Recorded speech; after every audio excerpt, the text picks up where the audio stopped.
A'udzubillahi minasyaitonirrajim. Bismillahirrahmanirrahim. Alhamdulillahirabbil alamin wassalatu wassalamu ala asyrafil anbiya'i wal mursalin sayyidina Muhammadin wa ala alihi wa sahbihi ajmain.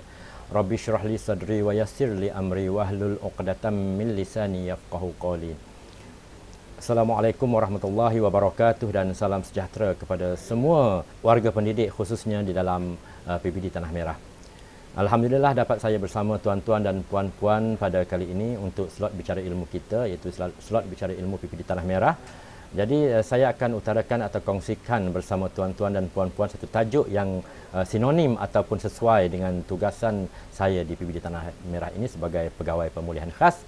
Jadi tajuknya ialah pemulihan khas. Tuan-tuan dan puan-puan yang saya hormati sekalian, bagi tajuk ini sebelum saya teruskan, inginlah saya kongsikan kepada tuan-tuan dan puan-puan tentang kepentingan pemulihan khas. Kenapa kita perlu ada pemulihan khas? Sebenarnya pemulihan khas ialah satu sistem pendidikan yang telah diwujudkan oleh kementerian, oleh kerajaan untuk menangani masalah keciciran murid-murid. Kerana murid yang ketinggalan ataupun mempunyai masalah dalam pembelajaran pada peringkat awal, iaitu khususnya di tahun 1, 2 dan 3, mereka haruslah dipulihkan sebelum mereka meneruskan pembelajaran mereka ke peringkat yang lebih tinggi, iaitu tahun 4, 5, 6 dan seterusnya ke sekolah menengah. Kerana jika kebolehan ataupun pencapaian mereka ini tidak ditingkatkan seiring dengan murid-murid yang lain, maka sudah pasti mereka lah yang akan menyumbang kepada peratus kegagalan ataupun tidak menguasai tahap minimum, kita kata pada hari ini, di peringkat peperiksaan. Jadi untuk mengatasi ataupun meningkatkan menguasai tahap minimum murid ataupun pelajar pada peperiksaan-peperiksaan awam, maka pemulihan khas perlu diperkasakan. Tuan-tuan dan puan-puan yang saya hormati sekalian, apa itu pemulihan khas? Jadi kita lihat dahulu apa itu pendidikan ataupun kelas pemulihan khas. Sebelum kita ikuti ataupun sebelum kita kenal pasti ataupun sebelum kita kongsikan apa itu kelas pemulihan khas ataupun sistem pendidikan khas, kita perlu tahu siapakah murid pemulihan khas.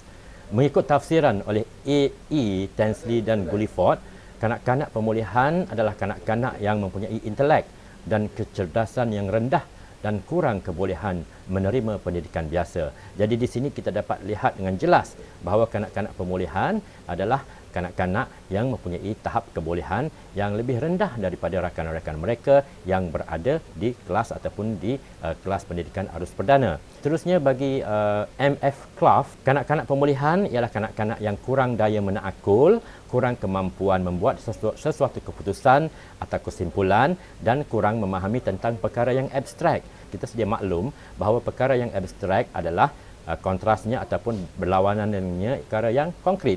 Jadi di sini kita dapat faham bahawa kanak-kanak pemulihan khas ini biasanya mereka hanya dapat memahami perkara-perkara yang konkret. Kita sebenarnya tuan-tuan dan puan-puan, kita perlu tahu bahawa kebanyakan ataupun secara majoritinya kita dapat lihat ciri-ciri murid pemulihan khas ini mempunyai 4 aspek yang mereka ada kekurangan. Yang pertama dari segi fizikal. Yang kedua, mereka mempunyai kekurangan dari segi kesihatan. Dan seterusnya mental atau kecerdasan. Dan yang akhir sekali ialah emosi dan sosial.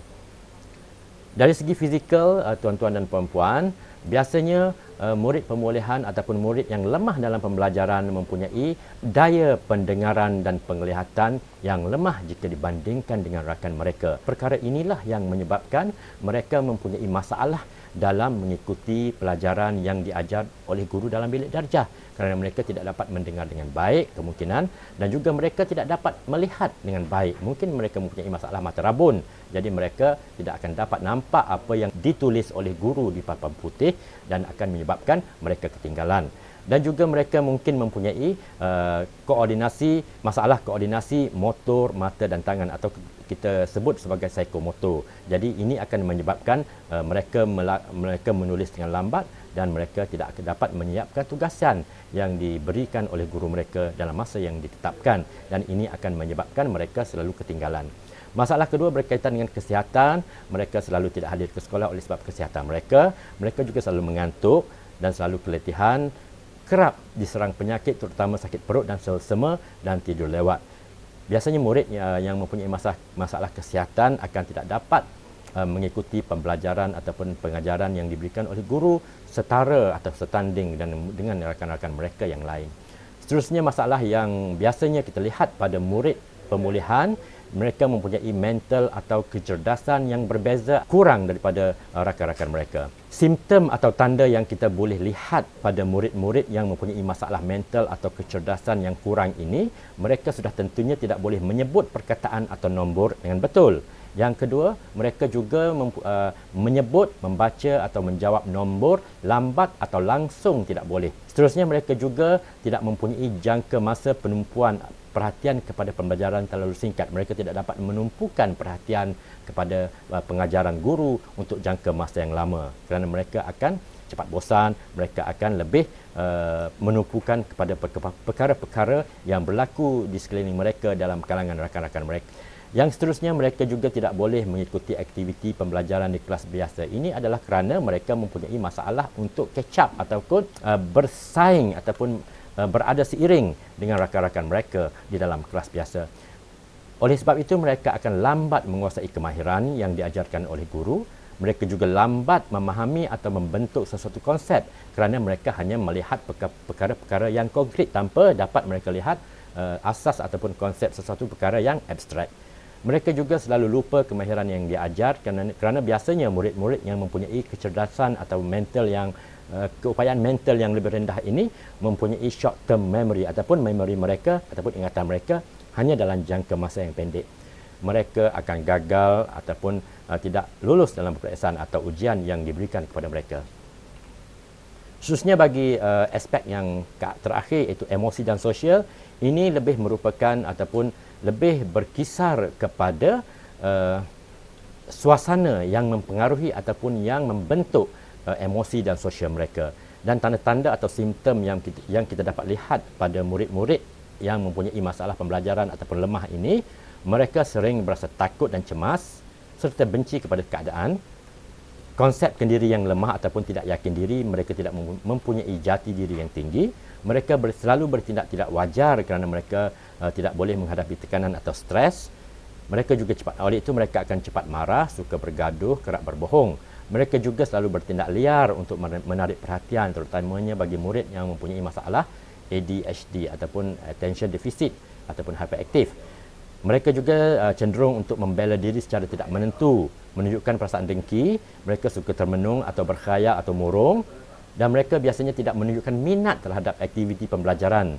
Mereka malas, kurang minat serta tidak mempunyai semangat untuk membuat latihan matematik kerana latihan matematik memerlukan daya pemikiran yang lebih kompleks ataupun lebih cepat.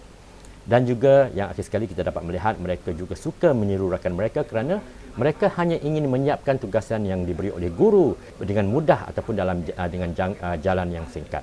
Jadi dengan perkongsian yang saya sampaikan kepada tuan-tuan dan puan-puan, mungkin guru selain daripada guru pemulihan khas, mungkin juga ibu bapa, mungkin pentadbir sekolah dan semua warga pendidik di daerah Tanah Merah ini, dapatlah kita mengetahui sedikit sebanyak perkara-perkara asas tentang pemulihan khas. Jadi saya berharap dengan ini, dengan perkongsian ini akan dapat meningkatkan atau memperkasakan lagi kelas pemulihan khas di daerah Tanah Merah. Jadi saya sudahi dengan wabillahi taufik. Assalamualaikum warahmatullahi wabarakatuh. Sekian, terima kasih.